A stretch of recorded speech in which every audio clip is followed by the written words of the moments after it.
नमस्कार मित्रांनो, पुन्हा एकदा तुमचं सर्वांचं स्वागत आहे माझ्या यूट्यूब चॅनलवरती. आपल्याकडे आहे Vivo V40 आणि आज आपण बघणार आहोत की यामध्ये आपण ॲप्लिकेशन्स कसे काय हाईड करू शकतो. सिम्पली आपल्याला जायचं आहे सेटिंग्समध्ये. सेटिंग्समध्ये गेल्याच्यानंतर आपल्याला जायचं आहे प्रायव्हसीमध्ये. प्रायव्हसीमध्ये गेल्याच्यानंतर स्क्रोल डाऊन करून तुम्ही या लास्टला तर तुम्हाला एक ॲप्लिकेशन मिळतं ॲप हायडिंग म्हणून. इकडे तुम्ही जो काय पासवर्ड सेट केला असेल तो ऑन करा. इकडे एक तुम्हाला ऑप्शन मिळतो व्ह्यू हिडन ॲप्स म्हणून, तो जर ऑफ असेल तर तुम्ही ऑन करा.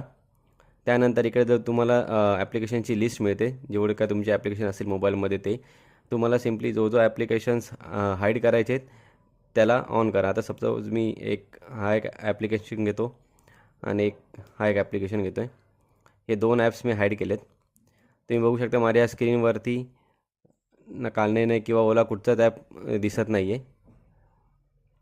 तर सिम्पली आपल्याला काय करायचं आहे, 2 फिंगर स्वाईपअप करायचं आहे आणि जो काही तुम्ही पासवर्ड सेट केला असाल तो टाकल्याच्यानंतर तुम्हाला हे दोन्ही ॲप्स इकडे मिळून जातील हिडन ॲप्समध्ये आणि तिकडनं तुम्ही ते ऑपरेट पण करू शकता. परत जर तुम्हाला त्या ॲप्स जर अनहाईड करायचे असतील तर सिम्पली जायचं आहे सेटिंग्समध्ये, ॲप हायडिंगमध्ये आणि दोन्ही जे ॲप आपण ऑन केलेले हाईडसाठी ते ऑफ करा. ते दोन्ही ॲप तुम्हाला इकडे मेन पेजवरती तुमच्या मिळून जातील. व्हिडिओ कसा वाटला? जर तुम्हाला छान वाटला असेल तर लाईक करा, शेअर करा आणि सबस्क्राईब करा.